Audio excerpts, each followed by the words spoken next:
नमस्कार प्यारे बच्चों, हिंदी भाषा की कक्षा में आप सबका स्वागत है। बच्चों, जैसा कि हम हमेशा करते हैं, पाठ के शुरू होने से पहले हम कुछ बातें करते हैं। तो बच्चों, आप लोग ये बताइए कि हमको अच्छी शिक्षा या अच्छे कार्य करने की शिक्षा कहाँ से प्राप्त होती है? सोचकर बताइए बच्चों। अच्छे कार्य करने की शिक्षा हमको हमारे परिवार, हमारे माता पिता, हमारे बड़े, हमारे गुरुजन, हमारे धार्मिक ग्रंथों और हमारी संतों की वाणी से मिलती है। तो बच्चों, जब हम छोटे होते हैं तो परिवार के माध्यम से, बड़े होने पर गुरुजनों के माध्यम से, धार्मिक ग्रंथों के माध्यम से और कुछ महान संतों की वाणी के द्वारा हमको अच्छे कार्य करने की शिक्षा प्राप्त होती है। बच्चों, संतों में क्या क्या गुण होते हैं? जो संत लोग होते हैं वो जात पात, ऊंच नीच और धार्मिक भेदभाव से ऊपर होते हैं। वो लोग जात पात नहीं मानते हैं, धर्म के आधार पर भेदभाव नहीं मानते हैं और गरीब अमीर भी नहीं मानते हैं। ये संत जो होते हैं वो समाज को व्यवहारिक ज्ञान की शिक्षा देते हैं। संत लोग हमको ये बताते हैं कि हमको किस प्रकार से कार्य करना चाहिए और कैसा काम हमको नहीं करना चाहिए। व्यवहारिक शिक्षा से तात्पर्य बच्चों आप लोग समझते हैं क्या होता है? व्यवहारिक शिक्षा वो शिक्षा होती है जो हमको किताबों से नहीं प्राप्त हो सकती। आप किताबें कितनी भी पढ़ें, लेकिन जब तक आप समाज में व्यवहार करना, हमको एक दूसरे के प्रति कैसा व्यवहार करना है, ये आपको नहीं पता होगा तो आपको आप समाज में ठीक से जीवन में सफल नहीं हो सकते हैं। जिस व्यक्ति को व्यवहारिक ज्ञान आता है वही जीवन में सफलता को प्राप्त करता है। व्यवहारिक ज्ञान यदि हमको समाज में किसी के साथ कैसा व्यवहार करना है, क्या अच्छाई है, क्या बुराई है, इस प्रकार का ज्ञान हमको संतों की वाणी से प्राप्त होता है। अब बच्चों, क्या आप लोगों ने किसी संत की रचना पढ़ी है? हाँ बच्चों, अभी आज से पूर्व के पाठ में आपने संत कबीरदास जी के नीतिपरक दोहे पढ़े थे। ये दोहे आपकी पाठ्य पुस्तक कलरव के पाठ 12 में हैं और इस पाठ का शीर्षक है भक्ति नीति माधुरी। आज हम उसी पाठ का दूसरा भाग पढ़ते हैं जिसमें कि रहीमदास के दोहे भी हैं। आपके इसी पाठ में रहीमदास के दोहे भी हैं। रहीमदास जी बादशाह अकबर के काल के एक महान संत थे। रहीमदास जी ने भी दोहे लिखे हुए हैं और रहीमदास जी का पूरा नाम था अब्दुल रहीम खान खाना। इनके जो नीतिपरक दोहे, इन्होंने भी कबीरदास जी के ही समान बहुत ही नीतिपरक और व्यवहारिक ज्ञान को देने वाले दोहे लिखे हैं और इनका और ये अकबर के नवरत्नों में से एक थे। बच्चों, सबसे पहली बात तो आप ये जानिए कि रत्न किसे कहते हैं। रत्न जानते हैं, आपने कभी लोगों को अंगूठियों में और जो है वो नगीने लगे हुई अंगूठी पहने देखा होगा बच्चों आपने। कुछ लोगों की अंगूठियों में नगीने होते हैं, तो वो जो नग होते हैं वो पत्थरों के होते हैं, जो कि बहुत ही कीमती पत्थर होते हैं, उनको हम रत्न कहते हैं। रत्नों में खास तौर से हीरा, पीर पन्ना, पुखराज, माणिक्य, ये सब रत्न कहे जाते हैं और इनको आभूषणों में लगाया जाता है जिससे कि वो चमक जाते हैं। रत्न बहुत कीमती होते हैं।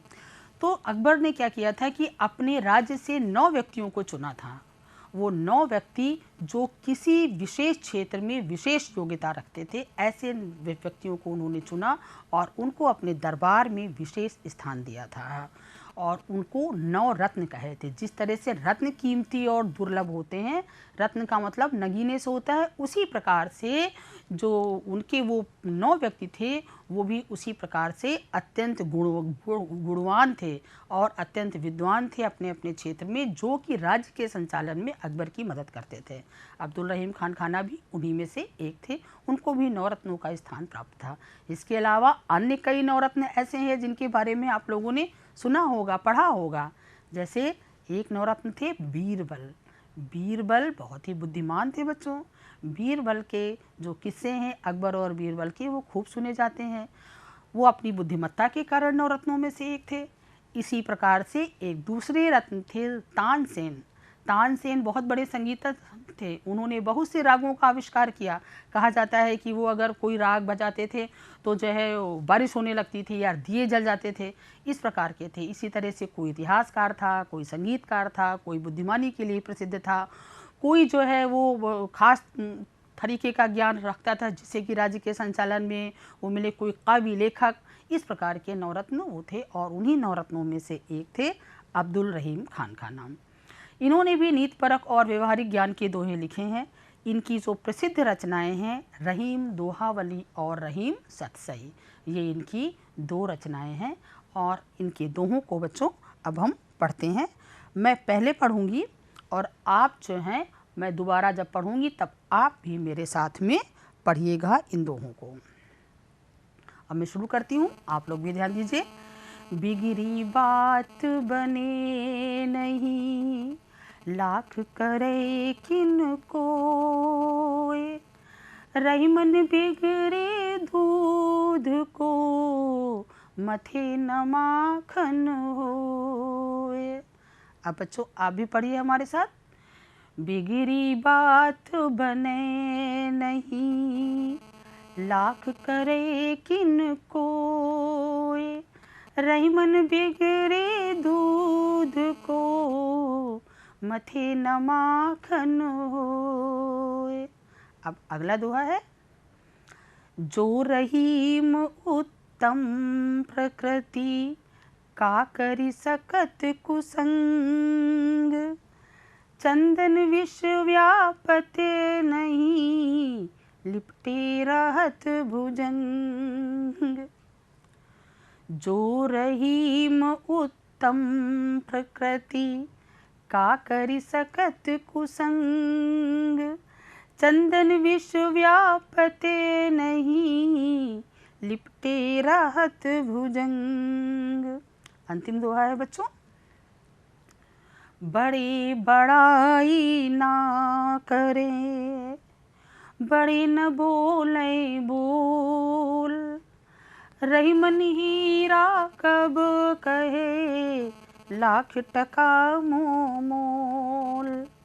बड़ी बड़ाई ना करे, बड़े न बोले बोल, रहीमन हीरा कब कहे, लाख टका मोल। तो बच्चों आपने देखा कि रहीमदास जी ने भी दोहों लिखे हुए और उनके दोहे भी अत्यंत सुर और लय के साथ में गाए जा सकते हैं। आशा करती हूँ आपने भी हमारे साथ गाया होगा और इसका आनंद भी लिया होगा। अब बच्चों हम इन दोहों के अर्थ जानते हैं कि इन दोहों के माध्यम से रहीमदास जी ने क्या कहा है। पहला दोहा है, बिगड़ी बात बने नहीं, लाख करे किन कोय, रहीमन बिगड़ी दूध को, मथे न माखन होए। बच्चों इसमें देखिए जो कठिन शब्द है, एक तो है बिगड़ी। बिगड़ी का मतलब है बिगड़ी, मतलब खराब हो गई हो जो बात। फिर है बिगड़े दूध। बिगड़े दूध का तात्पर्य यहाँ पर फटे दूध, खराब हो चुके दूध से है। तो बच्चों हम इसका अर्थ जानते हैं। जब हम दोहों को या कोई भी पद्य भाग पढ़ते हैं तो सबसे पहले हम उसका संदर्भ लिखते हैं। संदर्भ में हम पाठ का नाम, पुस्तक का नाम और रचयिता का नाम लिखते हैं। इस तरह से हम दोहे को अर्थ जानने के साथ साथ इसके लिखने का, इसका भावार्थ लिखने का तरीका भी सीख रहे हैं। प्रस्तुत दोहा हमारी पाठ्य पुस्तक कलरव के पाठ 12 के भक्ति नीति माधुरी नामक शीर्षक से लिया गया है। इस दोहे के रचयिता रहीमदास जी हैं। ये तो हो गया प्रसंग, जिसमें हमने दोहा कहाँ से लिया गया है, इसके रचयिता कौन है, इसके पाठ का नाम क्या है, ये हमने बताया। फिर हम आते हैं प्रसंग पर। प्रसंग में उस पंक्ति या उस दोहे में क्या कहा गया है वो हमको बताना होता है। तो इस दोहे में रहीमदास जी ने मनुष्य को सोच विचार कर व्यवहार करने की सलाह दी है। देखिए बच्चों अब इसको पढ़ते हैं। बिगड़ी बात बने नहीं, लाख करे किन कोय। रहीमदास जी कहते हैं कि मनुष्य को अत्यंत सोच समझकर व्यवहार करना चाहिए।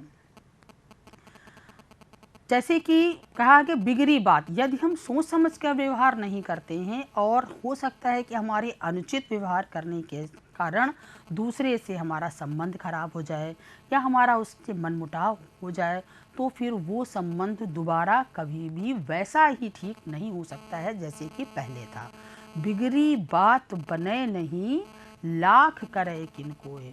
कोई कितना भी करे, लेकिन अगर यदि हमारी अनुचित व्यवहार के कारण किसी से हमारा संबंध खराब हो जाता है, तो वह संबंध पुनः पहले जैसा नहीं हो सकता है। कैसे नहीं हो सकता है? इसका उदाहरण रहीमदास जी ने बिगड़े दूध को लेकर दिया हुआ है। ब्रह्मन बिगड़े दूध को मथे न माखन होए। बच्चों, आपने कभी देखा है कि हम लोग मथानी से मथ कर जो है वो मक्खन से घी निकाल या उसे दूध से मक्खन निकालते हो, फिर मक्खन से घी निकलता है। तो जब हमारा दूध अच्छा होता है तब तो उससे मक्खन निकल आता है, लेकिन यदि दूध एक बार फट गया या खराब हो गया तो फिर उस फटे हुए दूध से कभी भी मक्खन नहीं निकल सकता है। ठीक उसी प्रकार यदि हमारे संबंध अच्छे होते हैं तो उनका जो वो अच्छी तरह से निभ जाते हैं, लेकिन अगर हमारे अनुचित व्यवहार के कारण किसी के साथ हमारी बात बिगड़ जाती है तो फिर पुनः उसे संभाला नहीं जा सकता है। इस दोहे में कबीर दास जी ने हमको अनुचित व्यवहार न करने की सलाह दी है। इसलिए हमको अपनी प्रत्येक बात, प्रत्येक व्यवहार और प्रत्येक आचरण को दूसरों के साथ सोच समझकर करना चाहिए, जिससे कि हमारे संबंध खराब ना हो, क्योंकि बिगड़े संबंधों को पुनः कभी भी ठीक नहीं किया जा सकता है। अब बच्चों, हम अगले दोहे का अर्थ देखते हैं कि जो रहीम उत्तम प्रकृति का करि सकत कुसंग, चंदन विष व्यापत नहीं लिपटे रहत भुजंग। संदर्भ जब हम इसका लिखेंगे तो वैसा ही लिखेंगे जैसे कि पहले दोहे में। अब प्रसंग में जो है, इस दोहे में रहीमदास जी ने अच्छे स्वभाव वाले व्यक्तियों के बारे में बताया है। उनका कहना है कि अच्छे स्वभाव वाले व्यक्तियों के ऊपर बुरी संगति का प्रभाव नहीं पड़ता है। अब इस दोहे में आए हुए कठिन शब्दों के अर्थ देख लेते हैं बच्चों। उत्तम, उत्तम का अर्थ है श्रेष्ठ। प्रकृति, प्रकृति का मतलब यहाँ पर स्वभाव से है। का करि सकत कुसंग, कुसंग का मतलब है यहाँ पर कु अर्थात बुरी, संग माने संगति, बुरी संगति। व्यापत, व्यापत माने फैलना। चंदन एक वो होता है, चंदन की लकड़ी होती है। विष माने जहर, व्यापत माने फैलना। लिपटे रहत भुजंग, भुजंग का अर्थ है सर्प, सांप। बच्चों, इसका अर्थ समझते हैं। रहीमदास जी कहते हैं कि जो मनुष्य अच्छे स्वभाव के होते हैं उन पर बुरे लोगों की संगति का कोई भी प्रभाव नहीं पड़ता है। यदि कोई व्यक्ति अच्छे स्वभाव का है तो वो कितने भी बुरे लोगों के बीच में बैठे तो उस पर उस बुरी संगति का प्रभाव नहीं पड़ता है, क्योंकि उसका अंदर से जो उसका गुण होता है वो जैसा है वैसा ही बना रहता है। इस बात को सिद्ध करने के लिए रहीमदास जी ने चंदन के वृक्ष का उदाहरण दिया है। बच्चों, आप लोग चंदन की लकड़ी के बारे में जानते होंगे। चंदन की लकड़ी जब घिसी जाती है तो उसमें से चंदन निकलता है। आप लोगों ने घिस के कई बार देखा भी होगा। और चंदन की जो प्रकृति होती है, तो चंदन का जो स्वभाव होता है, शीतलता प्रदान करता हो, चंदन ठंडक प्रदान करता है। चंदन के पेड़ के ऊपर शीतलता प्राप्त करने के लिए अनेक प्रकार के सांप लिपटे रहते हैं, लेकिन उन सांप तो जहरीले होते हैं। जैसा कि बच्चों आप लोग जानते हैं, सांप जहरीले होते हैं। उन जहरीले सांपों का असर चंदन की शीतलता पर नहीं पड़ता है। चंदन की लकड़ी कभी विषैली नहीं हो जाती या चंदन का वृक्ष विषैला नहीं हो जाता है। तो यहाँ पर सर्पों की तुलना बुरे व्यक्तियों से की गई है और जो अच्छे व्यक्ति हैं उनकी तुलना चंदन के वृक्ष से की गई है। चंदन का वृक्ष कभी भी विषैला नहीं होता है। उसी प्रकार से बुरे व्यक्तियों से घिरे होने के बाद भी अच्छे व्यक्ति अपनी शीतलता, अपना स्वभाव, अपनी श्रेष्ठता को नहीं छोड़ते हैं। इसमें हम लोग को चंदन के वृक्ष और के उदाहरण के द्वारा अच्छे व्यक्तियों के स्वभाव का परिचय दिया गया है। तो बच्चों, इसमें ये सीख दी गई है, इस दोहे के माध्यम से ये सीख दी गई है कि मान लीजिए हम बुरे लोगों के बीच में घिर जाते हैं तो क्या हमको अपनी श्रेष्ठता, अपना गुण छोड़ देना चाहिए? नहीं छोड़ना चाहिए। हम लोगों को अपना अच्छा गुण नहीं छोड़ना चाहिए। ये सीख इस दोहे के माध्यम से रहीमदास जी ने हमको दी हुई है। बच्चों अब अगला दोहा लेते हैं। बड़े बड़ाई ना करें, बड़े न बोलें बोल। ये बहुत अच्छा और बहुत नीतिपरक और बहुत शिक्षा देने वाला दोहा है कि बड़े बड़ाई ना करें, बड़े न बोलें बोल। रहीमन हीरा कब कहे, लाख टका मोह मोल। इसमें रहीमदास जी ने इस दोहे में गुणी और सम्मानी व्यक्तियों के बारे में बताया है।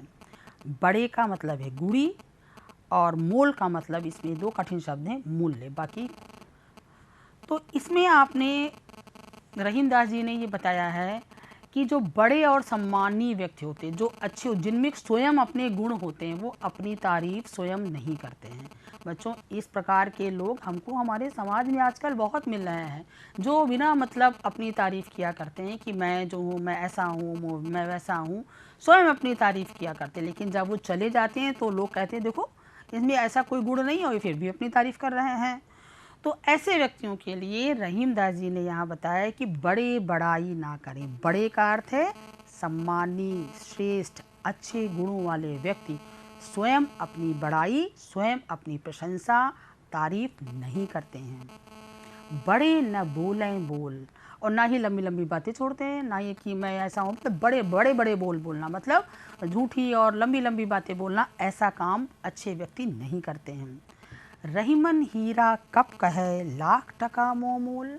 यहाँ पर बड़े लोगों की जो उन्होंने तुलना की है, रहीमदास जी ने हीरे से की है। हीरा एक अत्यंत कीमती रत्न होता है और हीरा देखने में सिर्फ चमकदार होता है, लेकिन हीरा कभी नहीं बताता है कि मैं, अपने आप नहीं बताता है कि मैं इतने मूल्य का हूँ, मैं लाखों का हूँ, मैं करोड़ों का हूँ। हीरे का जो पहचान होती है, हीरे की जो मूल्य होता है, उसको कौन परखता है? जो पारखी व्यक्ति होता है, जो हीरे का जानकार व्यक्ति होता है, जो रत्नों का पारखी होता है, वही उस हीरे का मूल्य लगाता है। हीरा अपने आप अपनी तारीफ कभी नहीं करता है कि मेरा मूल्य कितना है। इसी प्रकार से जो श्रेष्ठ मनुष्य होते हैं, अच्छे गुणों वाले मनुष्य होते हैं, वो अपनी प्रशंसा स्वयं नहीं करते हैं, बल्कि जो दूसरे लोग होते हैं उनको देख करके, उनको जान करके, उनके गुणों को पहचान करके उनकी श्रेष्ठता बताते हैं और उनका सम्मान उनके गुणों, व्यवहार और आचरण के द्वारा कारण होता है, न कि स्वयं अपनी प्रशंसा करने के द्वारा। तो बच्चों इसमें तो बहुत अच्छी सीख दी गई है। इसमें सीख ये दी गई है कि हमको अपने में इस प्रकार के गुण विकसित करने चाहिए, हमारा आचरण ऐसा होना चाहिए, हमारा व्यवहार ऐसा होना चाहिए कि लोग हमारी तारीफ करें, ना कि मुझे स्वयं अपने आपको तारीफ करने का, मतलब कि आपको अपनी तारीफ स्वयं करनी पड़े। ऐसा स्वभाव हमारा नहीं होना चाहिए। तो बच्चों आपने इन दोहों को देखा, दोहों को सुना और दोहों को पढ़ा। अब आप लोग इस दोहों पर आधारित कुछ प्रश्नों के उत्तर देंगे। ये प्रश्न मैं आपसे पूछती हूँ और आप उनके उत्तर देंगे। पहला प्रश्न है कि रहीमदास जी ने बिगड़ी बात की तुलना किससे की है?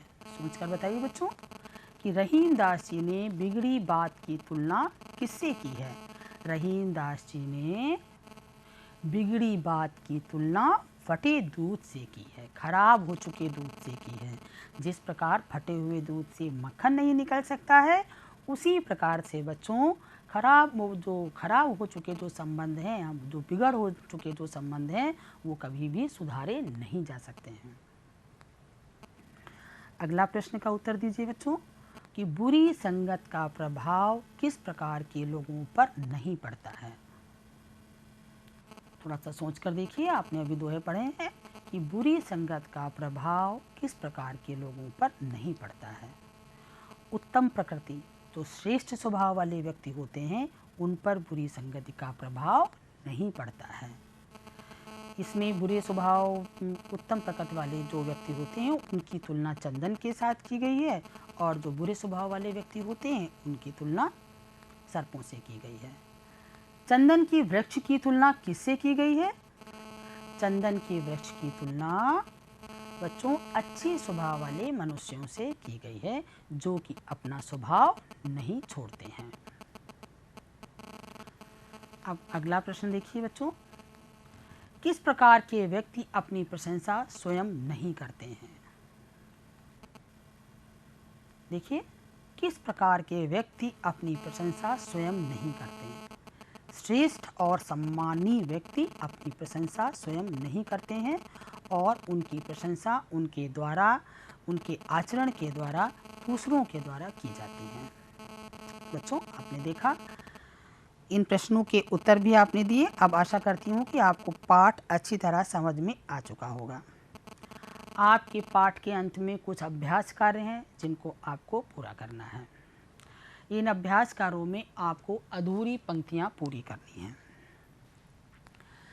देखिए, बिगड़ी बात बने नहीं, ये लिखा हुआ है, ये पंक्ति है और इसकी आधी पंक्ति आपको पूरा करना है। बिगड़ी बात बने नहीं, लाख करे किन कोय, ये पंक्ति आपको पूरी करनी है। लाख करे किन कोय, इसमें क्या है? अगली पंक्ति देखिए, जो रहीम उत्तम प्रकृति, और इसके आगे की पंक्ति आपको पूरी करनी है, जो रहीम उत्तम प्रकृति, ये पंक्ति आपको भरनी है। का करि सकत कुसंग, चंदन विश्व व्यापत नहीं, लिपटे रहत भुजंग। इसमें बच्चों ये पंक्ति लिखी हुई है और ये आपको भरनी होगी। लिपटे रहत भुजंग, इससे पहले क्या है? चंदन विश्व व्यापत नहीं, लिपटे रहत भुजंग। अगली पंक्ति जो कि आपको पूरी करनी है, बड़े बड़ाई ना करें, ये आपको भरना है। बड़े न बोलें बोल। फिर ये पंक्ति लिखी हुई आधी है और आधी पहले का हिस्सा आपको पूरा करना है। रहीमन हीरा कब कहे, लाख टका मो मोल। तो ये तो हुई आपकी अभ्यासकार की पंक्तियाँ, जिनके माध्यम से आपको दोहे भी अच्छी तरह से याद हो गए होंगे। आप इनको अपनी उत्तर पुस्तिका में लिख सकते हैं। अब देखिए, अगला अभ्यास कार्य है तत्सम और तद्भव रूप, शब्दों के तत्सम और तद्भव रूप। पूर्व के पाठ में बच्चों हमने आपको तत्सम और तद्भव शब्द बताए थे और इसी प्रकार से रहीम दास जी ने भी साधारण बोलचाल की भाषा का प्रयोग किया है, तो उन्होंने भी तत्सम शब्दों का यूज न करके तद्भव शब्दों का प्रयोग ज़्यादा किया है। पूर्व की कक्षा में हमने आपको तत्सम और तद्भव शब्दों की परिभाषा भी बताई थी कि तत्सम शब्द किसे कहते हैं और तद्भव शब्द किसे कहते हैं। बच्चों याद है? जो शब्द हिंदी भाषा के जो शब्द संस्कृत के मूल रूप में प्रयोग किए जाते हैं, मतलब संस्कृत भाषा से आए हुए जो शब्द हिंदी भाषा में अपने मूल रूप में प्रयोग किए जाते हैं, उनको हम तत्सम शब्द कहते हैं। इसी प्रकार से संस्कृत के बदले हुए रूप में जो शब्द हिंदी भाषा में प्रयोग किए जाते हैं, उनको हम तद्भव शब्द कहते हैं। तो इसमें भी इन्होंने, रहीमदास जी ने कुछ तत्सम या तद्भव शब्दों का प्रयोग किया हुआ है। तो इसमें देखिए, पहला तद्भव शब्द है बिगड़ी। बिगड़ी का अर्थ है बिगड़ी। कोय, कोय का मतलब है कोई। माखन शब्द का तत्सम रूप है मक्खन और मोल शब्द का तत्सम रूप है मूल्य। इसी प्रकार के और भी इसमें कई शब्द हैं। करी, सकत, सकत का मतलब, तो ये इन्होंने तत्सम शब्दों का वो ना यूज़ कर ना प्रयोग करके, इन्होंने इसमें तत्सम शब्द का प्रयोग ना करके तद्भव शब्दों का प्रयोग किया है और ये हैं इनके तत्सम रूप। बच्चों, इन दोहों को पढ़ने के बाद में आपने ये देखा कि रहीमदास जी के दोहे कितने नीतिपरक हैं, मतलब नीति से भरे हुए हैं। दूसरा, इनके दोहों की विशेषता ये है कि इसमें व्यवहारिक ज्ञान की शिक्षा दी गई है। 3 दोहे हैं आपके इसमें और इन तीनों दोहों में अलग अलग व्यवहारिक ज्ञान की शिक्षा दी गई है। पहले दोहे में है कि बिगड़ी बात बने नहीं, हमको अपना अनुचित व्यवहार जो है वो संभाल करके करना चाहिए। हमको किसी के साथ में व्यवहार पर विशेष ध्यान देना चाहिए जिससे कि हमारा व्यवहार खराब ना हो। दूसरे दोहे में उन्होंने बताया है कि चंदन विश्व व्यापत नहीं, लिपटे रहत भुजंग, हमको अपना स्वभाव नहीं छोड़ना चाहिए। ये एक व्यवहारिक ज्ञान की शिक्षा हो गई। तीसरे दोहे में है कि बड़े न बोलें बोल, कि जो बड़े व्यक्ति होते, सम्मानीय व्यक्ति होते हैं, वो अपनी प्रशंसा स्वयं नहीं करते हैं। तो अर्थात हमको अपने में इस प्रकार के आचरण पैदा करना चाहिए, इस प्रकार के गुण उत्पन्न करना चाहिए, जिससे कि लोग हमारी प्रशंसा स्वयं कर सकें।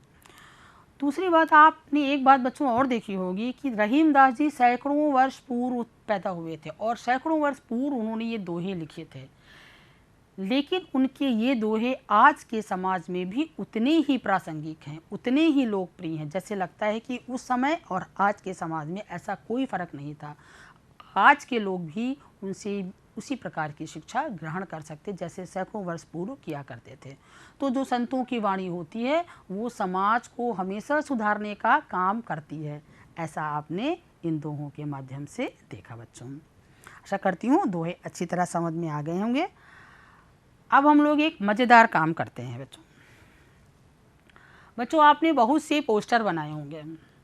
जैसे कि हम लोग पोस्टर बनाते हैं साफ़ सफाई पर पोस्टर की, स्वच्छता अभियान पर पोस्टर बनाए। आप लोग के स्कूल में प्रतियोगिताएं होती हैं पोस्टर बनाने की, धरती बचाने की, पर्यावरण बचाओ प्रतियोगिता, बालिका शिक्षा पर आप लोगों ने बहुत सारे पोस्टर बनाए होंगे। अभी पिछले वर्ष आप लोगों ने ऊर्जा के संरक्षण पर पोस्टर बनाए थे, जिसमें कि लाइट बल्ब दिखाया था कि हमको जलने से बचाना है। लेकिन बच्चों कुछ पोस्टर, ये तो पोस्टर हुए जो आपके उसको बढ़ाते हैं, लेकिन कुछ पोस्टर ऐसे होते हैं जो हम किसी को आमंत्रण देते हैं तो उसके लिए भी पोस्टर बनाए जाते हैं।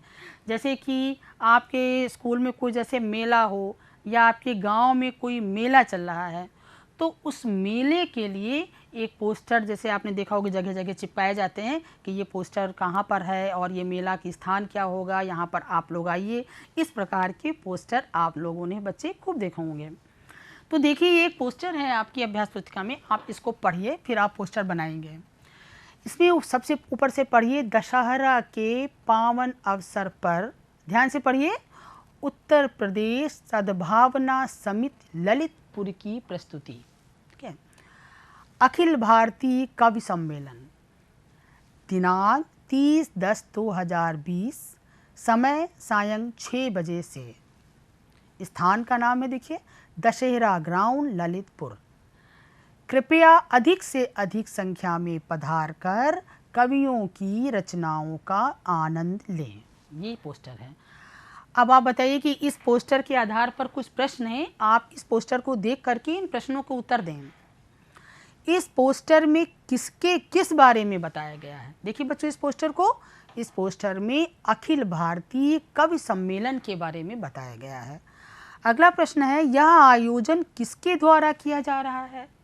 तो बच्चों यह आयोजन उत्तर प्रदेश सद्भावना समिति ललितपुर के द्वारा किया जा रहा है। उसकी प्रस्तुति के मतलब वो प्रस्तुत करेंगे। यह सम्मेलन किस अवसर पर किया जा रहा है? देखिए दशहरा के पावन अवसर पर। दूसरा है कवि सम्मेलन कहाँ होगा? कवि सम्मेलन का स्थान है। सूर्यकांत को इसमें जाना चाहिए या नहीं? सूर्यकांत को इसमें जाना चाहिए। बच्चों इसी प्रकार का मैं एक पोस्टर बना करके लाई हूँ। इसमें देखिए गांधी जयंती के पावन अवसर पर आप भी बना सकते हैं। प्राथमिक विद्यालय जिसका जो हो अपना लिखेगा कि बाल संसद की प्रस्तुति। विद्यालय में आप लोगों की बाल संसद होती है ना। चित्रकला प्रतियोगिता एवं सांस्कृतिक कार्यक्रम, चित्रकला प्रतियोगिता और सांस्कृतिक कार्यक्रम का आयोजन है। इसमें भी दिनांक है 2/10/2020, समय प्रातः 10 बजे से। स्थान प्राथमिक विद्यालय, जो जिसका प्राथमिक विद्यालय वो लिखेगा। कृपया सभी छात्र छात्राएं एवं अभिभावक पधार कर मेले व सांस्कृतिक कार्यक्रमों का आनंद लें। ठीक है। अब बच्चों आपने इस पोस्टर को देखा, इसी प्रकार का आप पोस्टर। अब आपको कुछ गृह कार्य दिया जाना है। गृह कार्य में रहीमदास जी के दोहों को आपको दोहरा कर याद करना है। रहीमदास जी के दोहों का संकलन करना है, उत्तर पुस्तिका में लिखना है। आप ये दोहे बड़ों से पूछकर, किताबों से या और ICT के माध्यम से या नेट पर देख करके इन दोहों को ढूंढ करके उनका संकलन कर सकते हैं। अब बच्चों आपको पोस्टर भी ज़रूर बनाना है। आपके विद्यालय में वार्षिक उत्सव का आयोजन होना है। सभी अभिभावकों को आमंत्रित करते हुए आपको एक सुंदर सा पोस्टर बनाना है, जिसमें कि आप सभी अभिभावकों को आमंत्रित किए। आपने एक पोस्टर पढ़ा, एक हमने आपको दिखाया, इसी प्रकार से एक पोस्टर आपको बनाना है। धन्यवाद बच्चों।